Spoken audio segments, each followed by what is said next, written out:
listening to the Weekend Show podcast with Ken Kidney. Download every Sunday at soundcloud.com/The Weekend Show. You are very welcome back to the Weekend Show. No Disney hero would be complete without a big baddie to throw a spanner in the works and threaten their happy ending. So we continue our Disney discussion now with our top 6 Disney villains. Why not 6? Because Ken couldn't narrow it down to 5. I like too many of them. Yeah. Let's get started. So at number 6, we have Clayton from Tarzan in 1999. You see, where my relationship with Disney villains comes in is the Kingdom Hearts games, actually. Yeah. Because I think all of the ones we're about to mention, except maybe Scar, were villains in Kingdom Hearts games. So I'm like, yeah, I like Clayton. Well, the first point is he's voiced by Brian Blessed, which is... Yeah, he is the coolest voice. He does. I'm Brian Blessed. What I like about him though was he wasn't an outright villain at the start of the film, but he just later reveals his true colors. It was similar to the way Frozen did it. In true villainous fashion. But like he's just a haughty, aggressive hunter who's clearly more interested in hunting animals than researching them. He wants to kill the monkeys and make the profit off of them instead of helping the monkeys like Tarzan wants to. Yeah, one of the reasons I put him on the list was he has one of the more shudder-inducing deaths of any Disney villain. Do you remember what happens to him? I don't remember what happens to him. Should I spoil it? Does he get eaten by the tiger? 99. No, the tiger. Tarzan kills him at the start. Oh yeah. We'll just quickly mention it. Basically, they're swinging through the vines, and he's slashing away vines, trying to basically slash Tarzan's vine while they're fighting on vines. And basically they fall, and he gets a vine wrapped around his neck, and then he's slashing away. And Tarzan's like, "You should probably stop that." And then he slashes a vine, and then one of his vine falls, and he basically gets hanged to death by the vine. That's dark. Yeah. That's very dark. Basically falls until it slack goes and he breaks his neck. Yay, kiddies! It should be known that thought was given to Gaston from Beauty and the Beast, but these guys are kind of similar. They're very similar characters, so even kind of sound the same. He wins for his manipulativeness and brutality. Yeah. So number 5, Gar? Number 5 is one I'd have higher. Higher? Because Ken made this list, and I'm going to disagree with it at every turn. Because that's what the internet is for. If you make a list of things and have a comment section, the only existing reason for that comment section is to tell you why you're wrong. Jafar from Aladdin. Yes. I thought Jafar was a great villain.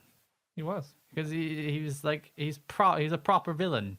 He has the suitably deep voice. Because all these villains, for some reason, have strangely deep voices. Because that makes them bad. He does have that foreboding, dark presence on screen. Yeah. And, you know, one of the reasons I mentioned a lot of these people on the list is they have a cool villain song. Yeah. And his is the reprise of Prince Ali, where he basically, once he kind of foils Aladdin and shows him to not be the prince that he claims to be, he basically kicks him when he's down in the form of song. Yeah. In fairness, putting anybody down via song is ideal. Yeah. So he's voiced by Jonathan Freeman in just the right over-the-top fashion without being too much. You know, he's kind of like, he's melodramatic, but he's not too melodramatic as the poor Chicken Little and Meet the Robinsons. Their terrible melodramaticness. Number 4, Maleficent. I think she's kind of the classic Disney villain. A lot of people have her top of the list. Yeah. She's the quintessential villain from 1959's Sleeping Beauty. Basically, she's an evil fairy that takes offense to not being invited to a christening and decides to ruin everyone's life as a result. You didn't invite me to a christening, so I'm going to kill you. Well, actually, not kill you. I'm going to put you to sleep for life. Life! So she's voiced by Eleanor Audley. She is a really cool character design as well. Yeah, which is iconic. Like, in all the adaptations since, in Maleficent, which was the recent film with Angelina Jolie, which kind of retold the story. She wasn't an irredeemable villain in that. Yeah. Same character design, same Once Upon a Time TV series, always maintains the same design. That's why I like Kingdom Hearts, actually. It's just full of Disney fan service. But with basically with her gothic, elegant design, dramatic and flamboyant animation, unlimited arsenal of powers, Maleficent is one of the most popular, well-known Disney villains, and she turns into a freaking dragon at the end. Dragon. That's all you need. Anyone who turns into a dragon wins by default. Genius. Number 3, Gar, do you want to take it? Hades. Probably the funniest Disney villain. From Hercules in 1997. He's the ruler of the underworld and the boss of Pain and Panic, who are the little sidekicks in the film. He's Hercules' uncle and arch nemesis of his older brother Zeus.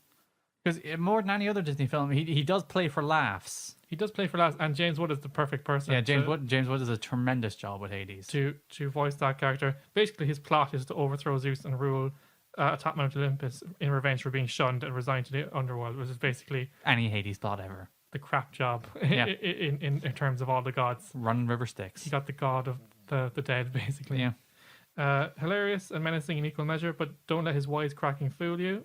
He is scheming and vicious. And he'll turn red and try to kill you. But that's the thing, because like he does play for laughs, but he just has that undercurrent of absolute malice to him. And I do like that kind of character shift where blue Hades is kind of chuckle, scheming Hades. Red Hades is I'm going to kill you. Exactly. In at number 2, I think nobody will be surprised by this, but some people would say that he'd be number 1. I would say number 1. Though my only criticism of number 2, Scar, is that Scar is essentially a lion version of Jafar. He is. He even looks pretty much like him. They're very similar facial expressions. He is a Scar turned into a lion. Or Jafar. Maybe he is Jafar turned into a lion, Ken. Oh my god.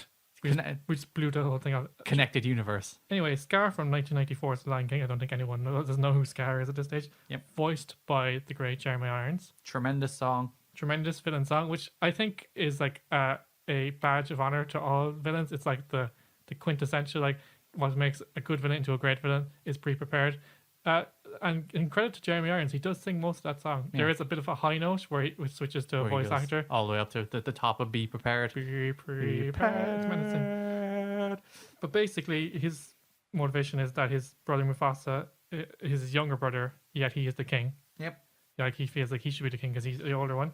So he decides to kill him so he could be the ruler of Pride Rock. And Long Live the King is one of those iconic lines. I have it noted in the script here. It will actually ring in my ears forever. Yeah. It's just like no. My stomach plummets when I see it to this day. So just basically one of the more memorable from the Disney Renaissance. In at number 1, Gar, this is maybe controversial because, as you said, a lot of people would put Maleficent and Scar at number 1. Is Judge Claude Frollo from The Hunchback of Notre Dame in 1996. Totally don't remember him. Like, not even, I couldn't tell you what he looks like. Let me describe him, Gar. The Hunchback of Notre Dame, as you know, stars Quasimodo. So Frollo is the Minister of Justice in the city of Paris, but he's xenophobic, fanatical, and self-righteous to the point of hypocrisy. That rings a bell lately, doesn't it? He's voted by the late Tony J, who nailed it. One of the things he does is he kills Quasimodo's mother. As is one for Disney films, parents have to die. All parents must die. His hypocrisy is that he's righteous and religious, and yet he lusts after Esmeralda, even though he thinks all gypsies should die.